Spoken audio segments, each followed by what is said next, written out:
grado, como ustedes podrán haber escuchado. Entonces, fíjense, yo sí, también coincido con Enrique en que el tema, la clase social ha estado ausente, lo discutimos esto en el grupo de estudio, ¿no? Mis observaciones en la tesis es que justamente las trayectorias laberínticas tienen que ver en mayor grado con clase social, no necesariamente con conciencia política de clase, sino con la clase social entendida con el lugar que uno ocupa en el sistema social, en la estructura productiva, ¿sí? Y tiene que ver con clase social y con género. Entonces, que hay como destinos esperados que tienen que ver con eso más que si están en la secundaria general, en la secundaria técnica, en la prepa o en la universidad. Sin duda, la escolaridad superior aumenta las probabilidades, pero hay destinos sociales que están muy predeterminados. Entonces, me parece que eso sería un punto muy interesante a investigar. Me parece muy interesante lo que está este tránsito de María y del grupo, de pasar de lo formal a los saberes informales y a los trabajos informales, y no pienso que esto sea premoderno. Al contrario, creo que el capitalismo salvaje, que por ejemplo Richard Sennett lo denuncia muy bien, es un capitalismo absolutamente de esta, no lo quiero llamar posmoderno, me gustaría que hubiera estado Nidia, que se fue, Rosa Nidia, a ver qué decía de esto, pero yo creo que no es premoderno, sino que justamente es de este siglo, ¿no? Donde coexiste el sector informal con un sector altamente formalizado, como decía en la esquina está el edificio inteligente y está la gente que todavía está con su baldecito de agua vendiendo cosas, ¿no? Entonces este contraste no es premoderno y justamente me parece que es muy importante investigar esto y animarnos a hacer otro tipo de investigación. Yo he estado conversando con varios investigadores en una estancia que hice hace poco en España y en Portugal, y a veces me desalentaba mucho escuchar que la gente sigue deslegitimando el enfoque cualitativo y que entonces uno puede hacer investigación cualitativa siempre y cuando tenga por lo menos un enfoque mixto y ponga algo de lo cuantitativo. Había investigadores que me decían, solamente se puede hacer una pregunta de investigación desde un enfoque cuantitativo. Bueno, yo estoy absolutamente en la posición contraria. Yo creo que uno puede hacer un enfoque, una pregunta de investigación legítima, si es capaz de escuchar y de construir un relato denso a partir de testimonios de la gente.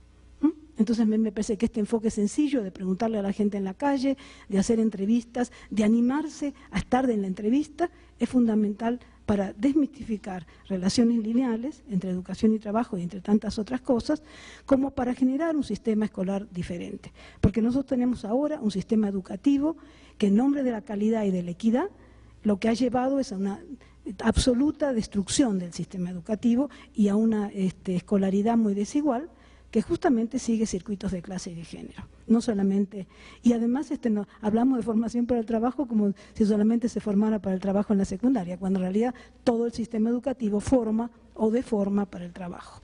Entonces ese sería más o menos mi comentario. Gracias. Muy rápido un comentario. Ya he escuchado varias veces esta cuestión de que como a final de cuentas sí, la educación superior, digamos, es la que tiene más posibilidades, por ejemplo, de incidir en la mejora económica, en el acceso al mercado de trabajo, etcétera, etcétera. Y yo muy honestamente, y será polémico, pero yo sí me lo cuestiono mucho. Sí sé que se habla muchísimo en la literatura, pero cada vez se encuentra uno más en la realidad, y creo que todos podemos ser testigos de ejemplos de ello.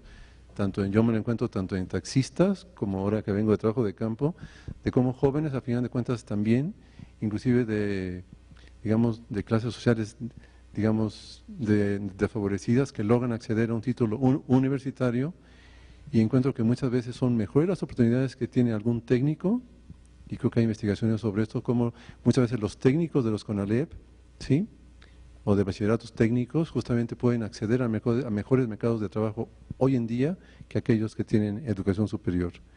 Y otro punto que quería comentar, un poco apuntando una idea que no alcancé a desarrollar un poco en mi anterior intervención, y vinculándolo con un comentario que hacía Graciela de la importancia de las trayectorias, fundamentalmente población de bajos recursos, y fundamentalmente cómo estas trayectorias, muchas veces que si bien no pasan por espacios educativos, y son meramente laborales, yo pienso que ahí es donde hay muy poca investigación, ¿sí? Y a lo que yo me refiero es esta investigación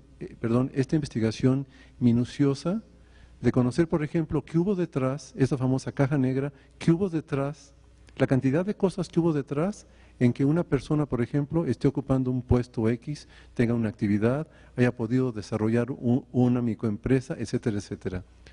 ¿Por qué? Porque entonces este seguimiento minucioso, ¿sí?, nos permitiría ver cómo, por ejemplo, fue un familiar, o una recomendación, o un curso técnico que lo brincó como trampolín, por ejemplo, estudiar un bachillerato técnico, de cómo, por ejemplo, una beca salió, etcétera, etcétera.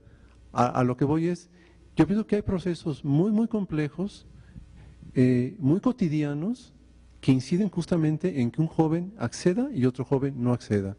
Y repito, tiene que ver muchas veces con relaciones familiares, con cuestiones culturales, con recomendaciones, con andar con X grupo de amigos. Entonces, es bien interesante, por ejemplo, cómo en este ánimo un poco de cuestionar, sí, la funcionalidad directa que tiene la escolaridad en el acceso al mercado de trabajo, nos vamos encontrando como muchas veces los espacios, digamos, laborales, cumplen esta función, digamos, educativa en toda esta gente, ¿sí? Y muchas veces encontramos con gente que se encuentra con actividades económicas de emprendedurismo, por ejemplo, muy, muy interesantes y rentables, y justamente son sujetos que muchas veces no tienen ni siquiera la preparatoria. Entonces, claro, la gran pregunta es, ¿qué pasó detrás? ¿Sí? ¿Qué historia tienes que te llevó, por ejemplo, a ser relativamente exitoso en tu acceso al mercado de trabajo, ¿no? Entonces yo planteo esto porque se me hace todo un campo de investigación nueva. Sé que hay estudios de trayectorias, digamos, tanto educativas como laborales, pero creo que nos invita, por ejemplo, a entrar más en detalle para saber qué papel ocupan los diferentes espacios, repito, de clase social, de valores, de capital cultural, etcétera, etcétera, en que un joven acceda o no acceda a determinado segmento del mercado de trabajo.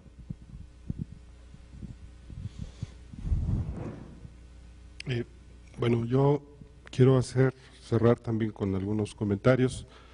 Me parece que el tema no es solamente educativo. Creo que se ha hablado más de la relación educación-trabajo, más de la educación que del trabajo. Y a mí me parece que también hay que discutir el tema del trabajo en términos, digamos, generales, y lo que puede o no puede aportar para que la formación educativa sea mucho más eficaz que la que tenemos ahora. Y no solamente es, digamos, el trabajo. En un informe de desarrollo humano sobre jóvenes se plantea una cosa muy interesante. Los jóvenes están viviendo más incertidumbre en el mundo laboral que en el mundo educativo. La concepción de la educación como derecho está muy instalado en los jóvenes, pero el mayor ámbito de incertidumbre es el trabajo. Entonces, mientras no resolvamos también el tema de la incertidumbre laboral, y María también lo ha venido subrayando, que tenemos trabajos precarios, trabajos indecentes, a propósito de la idea de la Organización Internacional de Trabajo, trabajos inestables, trabajos que no sé, con lo que dice o lo que se planteaba aquí, si tomar esos cursitos que por supuesto resuelven un problema muy puntual para cierto tipo de sectores, si permita realmente resolver esto que algunos autores han llamado la reproducción intergeneracional de la pobreza. Por eso digo que es un tema mucho más amplio que más allá de la educación. Y no solamente es laboral, es un asunto también social. A sugerencia de un colega tuve que volver a leer una encuesta que se hizo en el 2003, que la hizo Cedesol, sobre qué opinan los pobres sobre la pobreza. Y hay dos preguntas que me llaman mucho la atención y que quiero traer a colación aquí. Le preguntan en una muestra representativa a la gente que está en esa condición de pobreza, con ahora el enfoque multidimensional, ¿cuáles son las razones fundamentales a las cuales se atribuye la pobreza? Y el tema educativo no aparece. Es un tema de necesidad de comer, de necesidad básica de comida, de alimentación, es un tema de trabajo y es un tema de ingresos. e incluso es un tema de corrupción gubernamental, pero hasta el último aparece un porcentaje mínimo relacionado con la educación. Y después aparece la pregunta, ¿y cuál es, en su opinión, lo que debe ser el bienestar? Y de nueva cuenta, no aparece la educación como el tema, digamos, de la preocupación fundamental de los pobres y de los más pobres de este país. Pues me parece que es un tema también muy importante de las apuestas entre la educación, el trabajo y las condiciones mínimas de existencia social que en un país como México siguen teniendo que ver con salir a la calle a ganar un ingreso para comer, la apuesta de tener un trabajo, de lo que dicen en esta encuesta, que de las cosas que más miedo les da es quedarse sin trabajo. Entonces son temas que me parece que deben ser reflexionadas y creo que debemos de pensar de manera mucho más articulada el tema educativo con el tema laboral y el tema social. Y por último, un comentario sobre lo que decía Graciela. Me encanta esta irreverencia militante a favor de deslegitimar, que la investigación deslegitime. Me parece central, pero esa es una cara de la moneda. Me parece que si solo la investigación, y me parece que hará una tarea fundamental, pero creo que para tomar decisiones de política no es solamente suficiente deslegitimar paradigmas hegemónicos. Tenemos que buscar proponer otras maneras de orientar las decisiones de política, con lo que esto significa cuando pasamos del terreno del gabinete y del estudio de campo al terreno de las decisiones políticas. Un terreno que implica no solamente dialogar con encuestados, sino necesita uno dialogar con poderes fácticos muy importantes para tomar decisiones, para ver si podemos o no lanzar una reforma o fortalecer la educación técnica o quitar o no un modelo basado en competencias. O sea, se vuelve un asunto de decisión política que no solamente basta con deslegitimar un paradigma, sino buscar la manera de ofrecer alternativas que enriquezcan la decisión de política.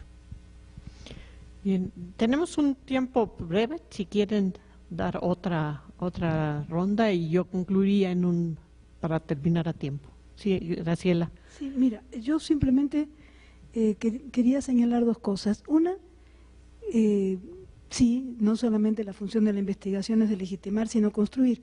Y justamente, retomando de nuevo a de Sousa, es lo que dice que hay que construir a partir de la experiencia de los sujetos. Entonces que tenemos que trabajar mucho más la subjetividad y las biografías de los sujetos. Esa es mi propuesta.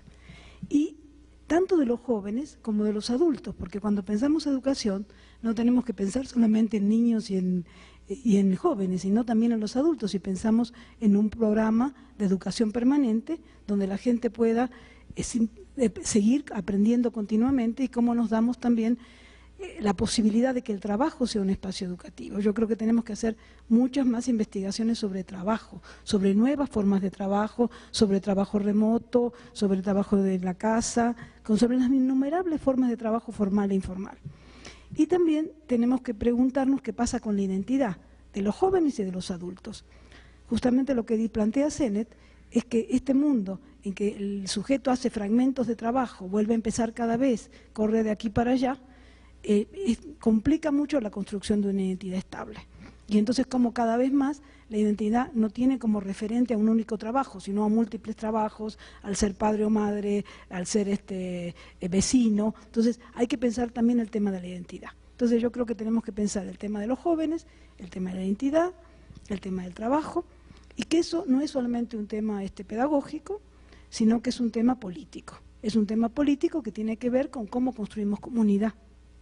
Entonces, para construir comunidad, justamente lo que tenemos que hacer es salirnos de esta idea de verdades únicas, de un lenguaje educativo homogéneo, de un lenguaje educativo que apela a la eficacia, que apela al desarrollo humano, a los informes de desarrollo humano, a los informes de los organismos internacionales, y todo esto nos ha llevado a lo que nos ha llevado, a reformas que se copian de un país a otro, a sistemas estandarizados. Entonces yo creo que justamente la posibilidad de generar una educación democrática, colaborativa, crítica, de puertas abiertas, de entrada y salida, como decía Enrique, que el cursito de capacitación no es un cursito, es la posibilidad, es una oportunidad para que el joven se sienta, dice yo volví a la escuela, y que luego le permita volver a la prepa. Entonces, yo creo que tenemos que pensar investigaciones que permitan un sistema educativo de puertas abiertas, de entradas y de salidas, ¿sí? Y luego un sistema educativo abierto a la comunidad, generando comunidad de aprendizaje, generando comunidad política, generando gente que esté más consciente de su responsabilidad consigo mismo y con los demás. Me parece que esa es la función de la investigación. E investigadores responsables de que su palabra... Hemos hablado tanto de formular políticas públicas y de ser insumos para los gobiernos. La realidad es que los gobiernos hacen lo que quieren en base a criterios absolutamente arbitrarios y eventualmente usan, entre paréntesis, los resultados de investigación para legitimar decisiones irracionales. En este momento, la extrema racionalidad se combina con una extrema irracionalidad. Entonces, también la responsabilidad del investigador es no legitimar eso y construir, y no necesariamente construir para el gobierno, sino construir para la sociedad civil y para los innumerables movimientos sociales que están en marcha y que ustedes los pueden observar en este momento, y no en este momento, sino en varios años. Como dice María, ya hace 33 años que está trabajando en este campo, y desde antes, desde los 60, María también debía estar por ahí, aunque fuera estudiante, el tema de la educación y de las relaciones entre educación y trabajo sigue siendo un tema muy polémico, y que yo creo que nos permite pensar una educación que no esté separada. Justamente lo que tenemos que ver es cómo la articulamos. Shakespeare dice que la única manera de articularlo es con el amor, así que a lo mejor por ahí resulta, y el amor y la política se toman de la mano. Le voy a dar la palabra a Azul, que quiere hacer un comentario, y después ya voy a concluir. No me tardo nada, se los prometo. 2 minutos. Lo que pasa es que hay muchos temas que nuestros invitados ponen en la mesa que me parecen muy, muy interesantes. Yo creo que si hay un agotamiento para dar una respuesta teórica, no es el momento, ni mi tesis está en ese momento, pero sí contribuir a la discusión con algunos elementos empíricos que tengo. Francisco pone al menos 3 temas que me parecen fundamentales, que es ¿qué hacemos con la escuela? Eso, estar aquí en un ambiente educativo es una pregunta muy fuerte. La otra es este asunto de la certidumbre, ¿no? O más bien de la incertidumbre que sufren, yo diría entre comillas, los jóvenes en el mercado de trabajo, y que no tienen ciertamente en el espacio educativo. Y la otra es esto, que qué significa de la ruptura que parecía lineal. Yo creo que nunca ha sido lineal, pero parece que hay una ruptura entre estos niveles o estas institucionalidades que transitan los jóvenes y que nosotros ya transitamos. A ver, en primer lugar, me parece que hay una ruptura muy relativa, una ruptura que tiene que ver, me parece muchísimo más, Francisco, con una ruptura de carácter social en el caso de los jóvenes. ¿Por qué social y no educativa? Insisto, voy a hablar de algo muy concreto, que son algunos de los datos que yo tengo, es que los chicos, a pesar de todo, y lo decía Fernando, siguen valorando muchísimo el espacio educativo, aunque no les guste, incluso el tránsito por ahí, ¿no?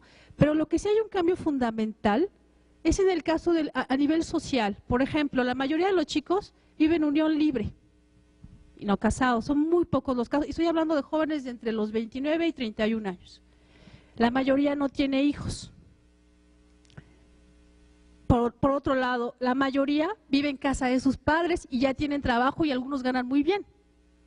Y cuando uno les pregunta por qué y qué pasa con esta idea de la autonomía y encaramiento de la ciudadanía, etcétera, pues porque están más cómodos, ¿no? Entonces creo que si hay una ruptura a nivel, o sea, si hablamos de escuela, trabajo, vida social o ingreso a la autonomía o la emancipación, sí hay una ruptura en estos 3, pero, insisto, creo que hay una ruptura relativa que tiene que ver más con las cuestiones sociales de los jóvenes, y bueno, por supuesto que hay un alargamiento de la edad para tener hijos en el caso de las mujeres, ¿no? Esto cuestiona la otra parte, ¿qué hacemos con la escuela? Bueno, yo no tengo una respuesta para eso, yo sigo creyendo en la escuela, sigo creyendo que hay aprendizajes que no están en el mercado de trabajo, no están, y que los chicos, si bien es cierto, valoran el espacio laboral como un espacio de trabajo, pues es que es muy práctico, ¿no? Lo que estoy aprendiendo, lo que estoy pensando, generalmente lo estoy aplicando aún en los casos de trabajos más intelectuales. Entonces creo que, ¿qué hacemos con la escuela? Pues la escuela está ahí, sí tiene que cambiar, me queda claro, pero también hay algo simultáneo y paradójico aquí. Los jóvenes, a pesar de que les molesta mucho esta parte de la institucionalidad, juegan con ella, viven con ella, están ahí, juegan en la clase, juegan, quiero decir, que generan sus propias estrategias para pasar por la escuela. Hay una metáfora que me gusta mucho que para los jóvenes estar en la escuela y pasar al mercado de trabajo es como subir el popo fumando Camel, ¿no? ¿Qué significa esto? Pues que está muy complicado subir el popo y fumando y luego Camel, ¿no? Y sin embargo los jóvenes lo hacen. Y fumando Camel me refiero a que tienen muchos obstáculos institucionales y burocráticos tanto en el espacio laboral como en la escuela, pero lo hacen y lo disfrutan además. Entonces, sí cuestionamos la escuela, pero también paralelamente hay que ver que los jóvenes generan sus propias estrategias para transitar por ahí y eso me parece muy interesante. Y la última cuestión, ¿hay mayor incertidumbre en el mercado de trabajo? Sí. La pregunta es, y me parece que aquí hay un cambio generacional fundamental. A lo mejor a nosotros nos dijeron que si estudiábamos educación superior, lo más seguro es que tuviéramos una buena posición laboral. Los jóvenes de ahora ya no creen en eso. Nunca se lo dijeron. A nosotros sí estamos viendo que no era del todo cierto. Creo que ellos también saben convivir muy bien con la incertidumbre. No les genera problema. Desde acá, desde el adultocentrismo que maneja Dina Krapuskov, pues sí creemos, nosotros decimos o nos vendieron que había certidumbres. Los jóvenes nacieron esta incertidumbre y también saben jugar con ella. Cuando se les pregunta al respecto de cuántos trabajos han tenido y que van y vienen, se sienten muy contentos de tener muchos trabajos. De hecho lo dicen, yo no quiero tener un trabajo para toda la vida, ¿no? Ese trabajo en el que tenemos prestaciones, antigüedades, el que los vendieron en algún momento. Entonces me parece que también puede ser muy relativo o desear que haya ciertos niveles de certidumbre para los jóvenes. Y bueno, finalmente, bueno, nada más. Gracias. Fernando, ¿quieres decir algo? No. Bien, pues yo voy a concluir ya esta sesión. Hemos sido muy respetuosos con el tiempo y quiero seguir siéndolo porque nos vamos a invitar a tomar una copita de vino a la salida de esta sesión. Y quisiera yo nada más señalar que agradezco muchísimo los comentarios de nuestros invitados, los comentarios de nuestra alumna ya en perspectiva no de terminar una tesis, sino de actuar como investigadora del tema.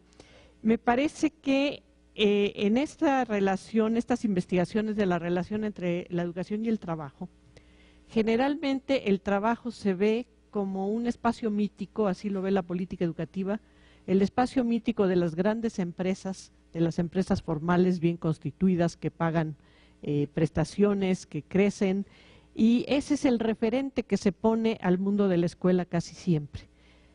Desde la gran política, en la realidad de las instituciones escolares, las escuelas ven continuamente el tipo de empresitas